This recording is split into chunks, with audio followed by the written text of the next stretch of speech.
우리 인간의 삶이, 우리 인생의 삶이 여러분 어떤 삶일까요? 우리는 매 순간마다 많이 기다리는 그런 삶을 살 겁니다. 지금 이제 저녁 예배 시작하니까 예배 언제 마칠지를 기다리겠죠. 그래서 아침에 눈을 뜨면 또 하루를 어떻게 지나고 어떻게 마칠까라는 것으로 대부분이 기다림의 연속입니다. 하지만 기다림에도 여러 종류가 있겠죠. 대표적으로 아무 생각 없이 기다리는 기다림이 있겠고, 또 어떤 분들은 그 기다림을 항상 준비하면서 기다리는 그런 분도 계실 겁니다. 여러분들은 어느 류에 속합니까? 아무 생각 없이 기다리는 분들입니까? 아니면 항상 준비하면서 기다리는 분들입니까? 오늘 예수님께서 우리에게 하시는 말씀은 기다려라가 아니라 깨어 있으라는 말씀입니다. 기다림은 선택이지만 깨어 있으라는 말은 무엇일까요? 명령이죠. 오늘 본문 35절에서 주님은 이렇게 말씀하셨어요. 허리에 띠를 띠고 등불을 켜고 서 있으라. 이 말씀은 단순한 비유가 아닙니다. 이것은 종말의 이야기가 아니라 오늘을 사는 우리 성도들의 삶의 방식에 대한 말씀이기도 합니다. 우리가 어떻게 살 것인가? 오늘 본문은 세 가지의 흐름 속에서 또 이 세 가지 흐름이 우리를 이끌어주고 있다고 볼 수 있죠. 깨어있음, 그리고 충성, 그리고 책임입니다. 이 흐름을 따라가면서 주님 앞에 서게 될 우리의 모습을 한번 그려보십시오. 여러분, 깨어있는 가운데 충성하고 충성하는 가운데에 각자의 주어진 책임을 다하면서 그것이 이끌어주는 삶의 마지막 종착점이 어디일까? 한번 자신의 모습을 한번 그려보십시오. 예수님은 그동안 예수님을 따르는 제자들이 세상을 살아가면서 마땅히 가져야 할 자세에 대해서 많이 가르쳐 주셨습니다. 부자들에게는 어떻게 해요? 이렇게 말씀하셨죠. 삼가 모든 탐심을 물리치라. 사람의 생명이 그 소유에 넉넉한 데 있지 아니하니라고 교훈하셨어요. 하나님께 대하여 부유한 삶이야말로 가치 있는 삶이다 하는 것을 가르쳐 주셨습니다. 그리고 또 가난한 사람들은 이렇게 말씀하셨죠.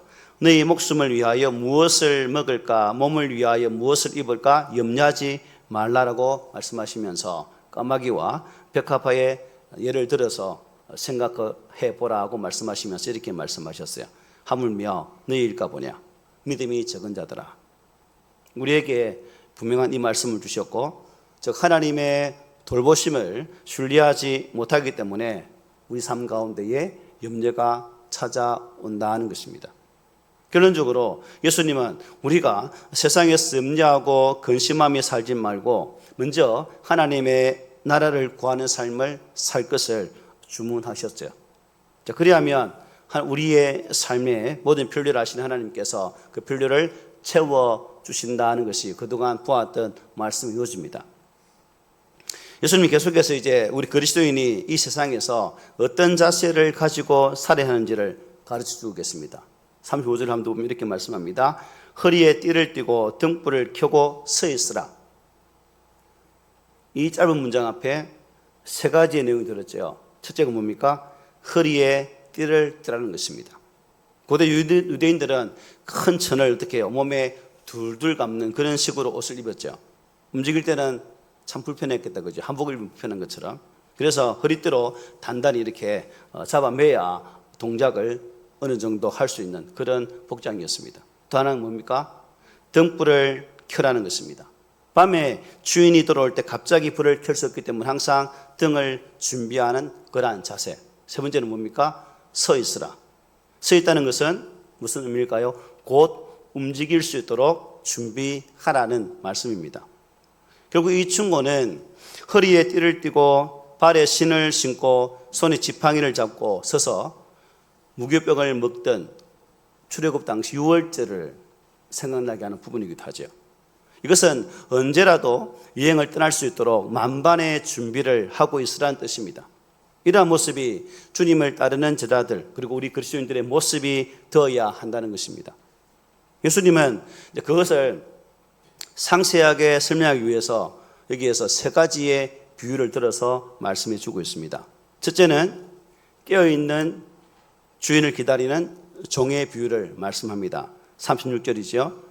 너희는 마치 그 주인이 혼인집에서 돌아와 문을 두드리면 곧 열어주려고 기다리는 사람과 같이 되라고 말씀하셨어요. 여기 보니까 어느 집에 종이 있었습니다. 어느 날 주인이 혼인집에 간다고 종에게 맡기고 결혼식에 참여했는데 어떻게 해요? 일찍 왔다는 말입니까? 늦게 왔다는 거죠. 그런데 중요한 게 뭡니까? 주인은 반드시 돌아온다, 안 돌아온다? 돌아온다는 거죠. 그래서 이제 이 주인이 돌아온다는 반응 속에서 종이 선택할 수 있는 방법은 딱 두 가지입니다. 한 가지는 주인이 올 때까지 뭐 한다? 그냥 자는 거죠. 그 주인이 오면 그때 부랴부랴 일어나서 옷 입고 불 켜고 나가서 주인을 맞이하면 그만큼 주인이 뭐예요? 오랫도록 기다리게 된다는 겁니다. 또 한 가지 방법은 뭡니까? 주인이 올 때까지 자지 않고 기다리는 방법입니다. 이런 방법은 주인이 오면 즉각적으로 문을 열 수 있는 그러한 준비된 자세를 말씀하고 있죠. 여러분, 깨어있음이란 무엇일까요? 잠을 자지 않고 있는 상태를 의미하는 것은 아닙니다. 늘 또 긴장하면서 초조하게 기다리는 그런 것도 의미하지 않겠죠. 깨어있음이란 주인을 의식하면서 사는 삶을 의미합니다. 저와 여러분들이 우리 인생의 주인 되시는 예수 그리스도를 의식하면서 사는 삶이 깨어있는 신앙의 삶이라는 거죠. 우리의 삶을 살아가면서 예수 믿는 자로서의 정체성을 상실해버리고 전혀 그분을 기억지도 않고 생각지도 않는 삶을 산다는 것은 그야말로 잠자는 신앙이라는 거죠. 그러므로 저와 여러분들이 깨어있는 신앙이 되기 위해서는 항상 예수 그리스도를 의식하며 살아가는 그런 모습이 우리 가운데 있어져야 된다는 거죠. 예수님은 이렇게 준비하고 기다리는 종과 같이 되라고 지금 말씀을 우리에게 주고 있습니다. 그 이유를 이제 말씀하죠. 47절에서 38절에서 왜 그렇게 해야 되는지를 말씀해 줍니다. 우리 함께 읽어보겠습니다. 시작. 주인이 와서 깨어있는 것을 보면 그 종들은 복이 있으리로다. 내가 진실로 너에게 이르노니 주인이 띠를 띠고 그 종들을 자리에 앉히고 나와 수종들이라. 주인이 혹 2경에나 혹 3경에 이르러서도 종들이 그같이 하고 있는 것을 보면 그 종들은 복이 있으리로다. 아멘. 자, 유대인들은 저녁 6시부터 새벽 6시까지를 삼능문합니다. 1경이 저녁 6시부터 밤 10시까지, 그리고 2경이 밤 10시부터 새벽 2시까지, 3경이 새벽 2시부터 해 뜨는 새벽 6시까지를 이렇게 구분한다는 거죠. 그런데 여기 보니까 2경이나 3경에 주인이 온다고 했죠. 어떻게 보면 아침 일찍이다, 그죠? 또 밤의 깊이를 보면 아주 늦은 밤이다, 그죠? 그렇게 해석할 수 있겠습니다. 그런데 주인이 집에 도착해 보니까 자신을 기다리면서 깨어있는 누가?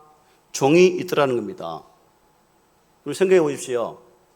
여러분 집에 갔는데 아내나 남편이 내가 돌아올 때까지 잠도 안 자고 기다리고 있어. 그러면 뿅 안 가겠습니까? 아이고 자기가 기다렸냐고.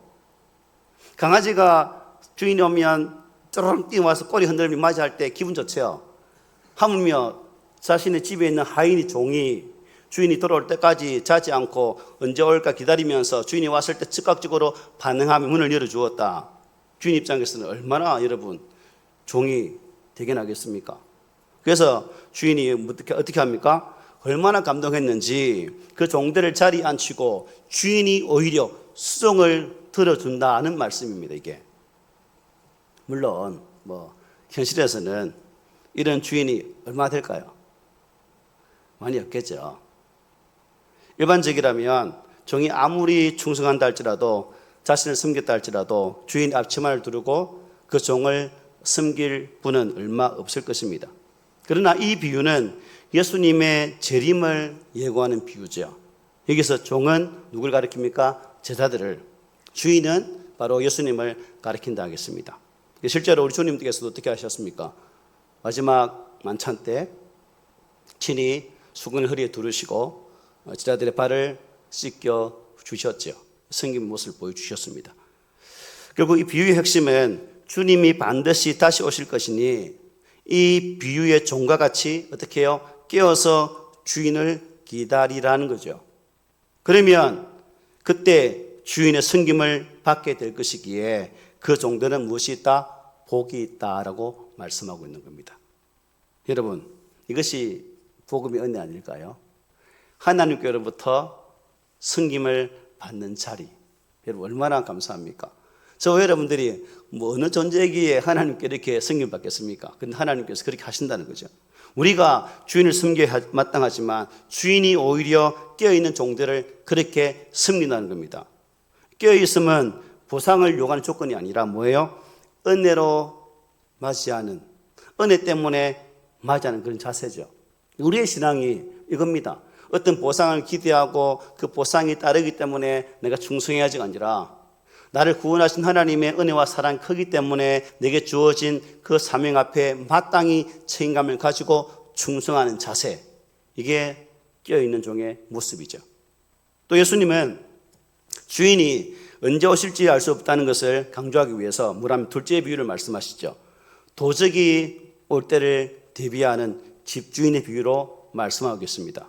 39절에서 40절이죠. 너희도 아는 바니 집주인이 만일 도둑이 어느 때에 이를 줄 알았더라면 그 집을 뚫지 못하게 하였으리라. 그러므로 너희도 준비하고 있으라. 생각하지 않은 때에 인자가 오리라 하시니라고 말씀하고 있습니다. 자, 여러분 혹 도둑 맞아 보셨습니까? 저희는 도둑 맞아 봤거든요. 전도사 때 그것도. 집사 아내가 10일째 하려고 봉투 딱딱 꾸며 넣어놨는데 그것만 쏙 빼갔더라고요. 그것만. 그 도둑놈이 오늘 전도사님 집에 도둑질을 갈게 하면 내가 집을 비웠겠어요? 안 비웠겠죠? 그래 갑자기 문을 따고 들어와서 거기 있는 거 어떻게 하는지 모르겠지만 그 돈만 샥 빼서 가져갔다는 겁니다. 나쁜 도둑놈. 안에 못 잡았습니다. 마찬가지죠. 도둑은 항상 사람의 빈틈을 노리고 들어온다는 겁니다. 그러니까 주님의 재림은 때와 시간이 어떻게 정해져 있지 않다는 거예요.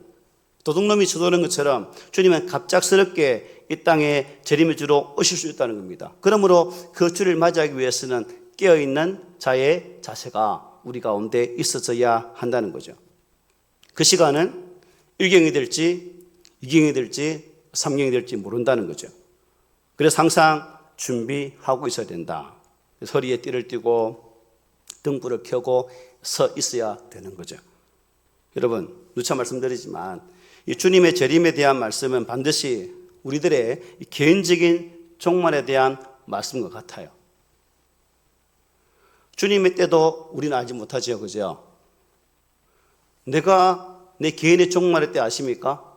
나는 언제 몇 년 몇 월 몇 시에 죽을 줄 알고 계십니까? 없어요. 똑같다는 거죠. 나의 죽음을 내 개인의 종말을 준비하는 것처럼 주님의 재림의 때를 준비하며 사는 자가 참된 지혜자다 하는 것입니다. 어리석은 사람은 이 땅에서 한도 없이 산다고 생각하죠. 자신이 가지고 있는 재력이 자신의 목숨을 연장시킬 것으로 생각합니다. 자신이 가진 권력이 자신의 생명을 더 많이 연장시킬 것으로 생각합니다. 하지만 가진 자, 권력을 가진 자, 목숨을 거두어간 하나님의 권력 앞에서는 아무 소리도 못한다는 사실입니다. 그러므로 여러분, 우리는 주님의 재림을 기다리면서 또한 나의 종말의 때를 준비하면서 살자는 겁니다. 잘 죽어야 되지 않겠습니까, 여러분? 우리가 못 죽는 사람이 얼마나 많습니까?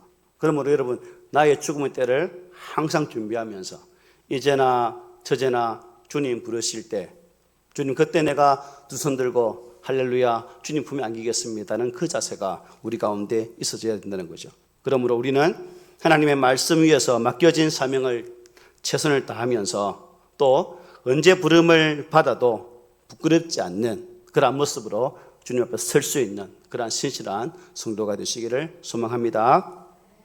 이 말씀은 여러분 죽나 언제 오지 공포를 조장하는 말씀은 아니에요. 경고이면서 동시에 뭘까? 하나님의 아름다운 또 하나님의 귀한 초청의 말씀이기도 합니다. 오늘 우리가 살아가는 이 하루가 주님 앞에서 드려질 또 드러날 그런 하루라는 사실을 기억하며 산다면 이 한 날이 주님 앞에 반드시 기억되어질 그런 날이다라고 생각한다면 우리 하루의 삶을 여러분 하찮게 보낼 수 있겠습니까? 아니죠. 의미 있게 한 시간이라도 뜻있게 우리가 살아간다는 거죠. 이 말씀을 여러분 나에게 한번 적용해 보십시오. 나에게. 나는 주님을 기다리며 살고 있는가? 아니면 아직 시간이 많다 하면서 미루는 그런 생활을 하고 있는가? 어떻습니까?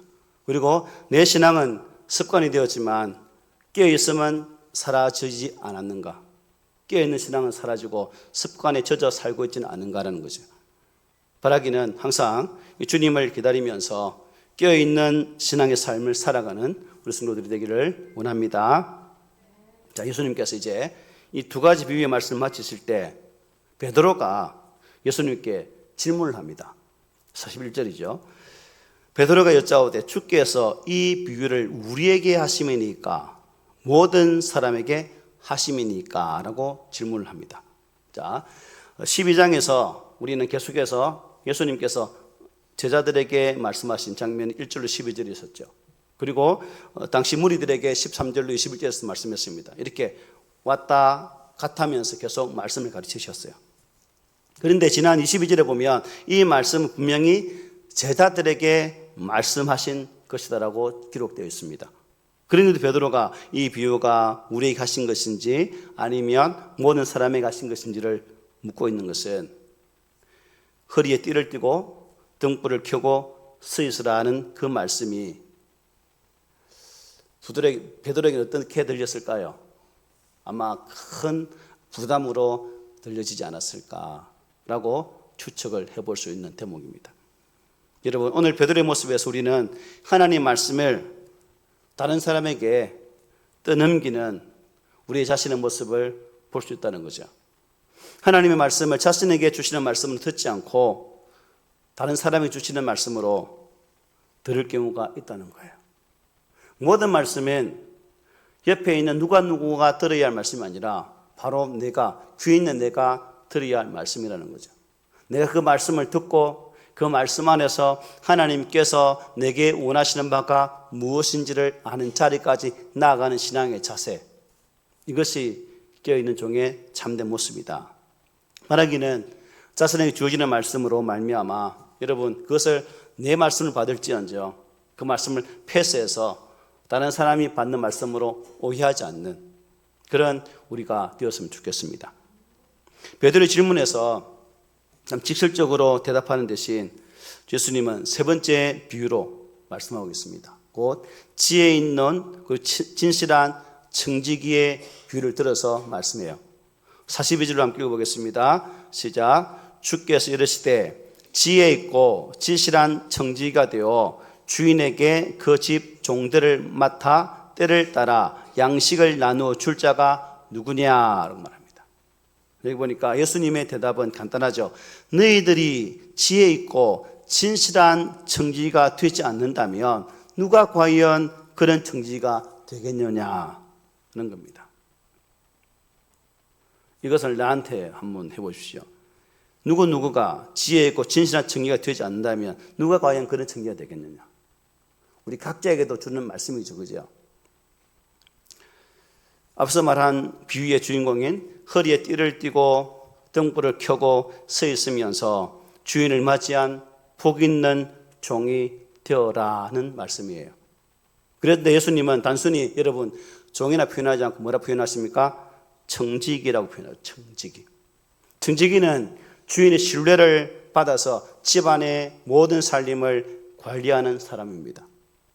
청지기도 여러분 그냥 청지기가 아니에요. 어떤 청지기? 지혜 있고 진실한 청지기입니다. 주인의 뜻을 잘 헤아리는 그러한 지혜, 그리고 주인이 보든 안 보든 주어진 일을 충성스럽게 잘 감당하는 진실함, 이것이 청지기가 가져야 할 자세다. 지혜롭게 또 진실함으로. 그런데 여러분 한 집안의 청지기는 구체적으로 여러분 어떤 일을 해야 될까요? 청지기는 어떤 일을 해라고 말씀하고 있죠? 본문에 말씀하고 있죠. 그 집 종들을 맡아 때를 따라 양식을 나누어 주어야 한다라고 설명합니다.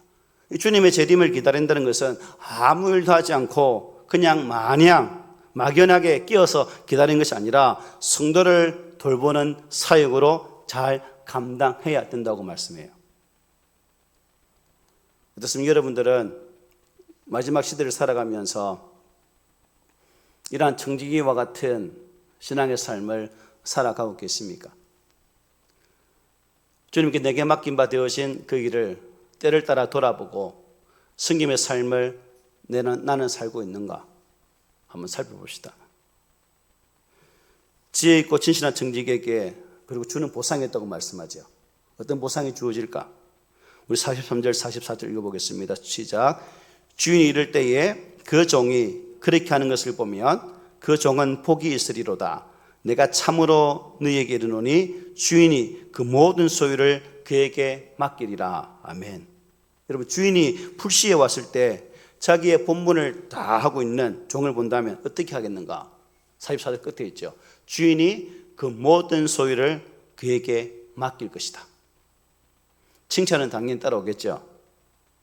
여러분, 하나님께서 우리에게 저와 여러분들이 그러한 지혜롭고 또한 성실한 청지기의 삶을 살고 때를 따라 맡은 바 되어진 그 일들을 감당하게 되어질 때에 하나님께서 맡으신 그 모든 일들을 우리에게 맡기신다라고 말씀하고 계십니다. 여러분, 주인이 누굽니까? 하나님이시죠. 그러니까 하나님의 것을 모두 그 종에게 맡기겠다는 겁니다. 여러분, 이보다 더 큰 상급이 어디 있습니까? 작은 일에 충성한 자에게 큰 일을 맡기신다는 것입니다. 우리 사람들은 생각합니다. 작은 것은 하찮은 것으로, 그리고 귀하게 여기지를 않습니다. 또 각자의 주어진 그 소명의 자리를 온전히 감당하지 못하고 자꾸 뒤로 미루는 경우가 참 많습니다.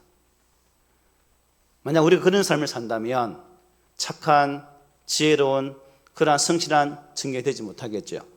그러므로 성실한 청지기가 받는 이러한 복 또한 받지 못하겠죠. 그러므로 저와 여러분들이 온전히 주의 큰 일을 맡을 수 있도록 여러분에게 주어진 그 사명에는 최선을 다해 선신할 수 있는, 충성할 수 있는 그런 우리 모두가 되시기를 바랍니다.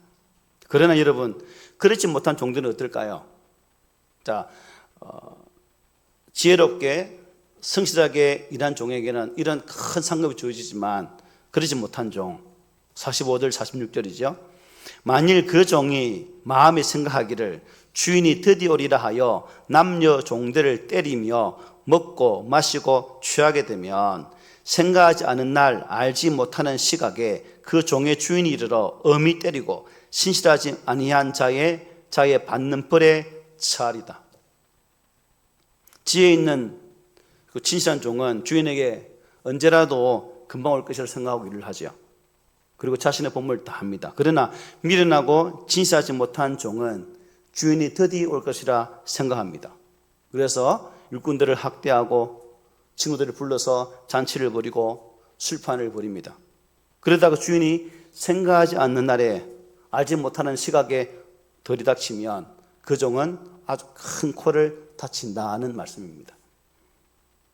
여러분, 참 누가 때를 안다면 얼마나 좋겠습니까? 1992년 10월 생각납니까? 다미성교회 10월 28일 마지막 그분들의 새벽에 흰옷 입고 난리 쌩 부르스를 떨지 않았습니까? 우리는 그러지 못할지라도 우리의 삶의 자리에서 우리 각자에 주어진 믿음의 소명을 따라 온전히 말씀 안에서 우리에게 주어진 길을 걸어간다면 우리 주님은 이 불성실한 종이 아니라 우리에게 충성된 종이라고 인정하실 것입니다. 그런 믿음이 우리 가운데 있기를 바랍니다. 오늘 본문 말씀 중에서 47절 48절이 결론이죠. 우리 함께 읽어보겠습니다. 시작.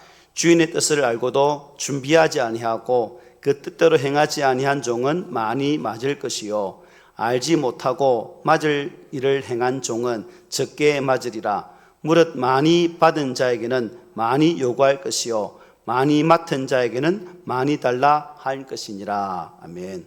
이 비유가 베드로의 질문에 대한 답으로 나왔다는 것을 상기할 필요가 있습니다.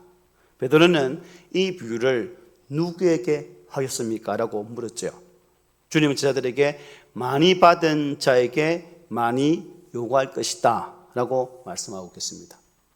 제자들은 결국 이 말씀은 그 말을 하는 누구에게 제자들을 직접 가리켜서 하는 말씀입니다.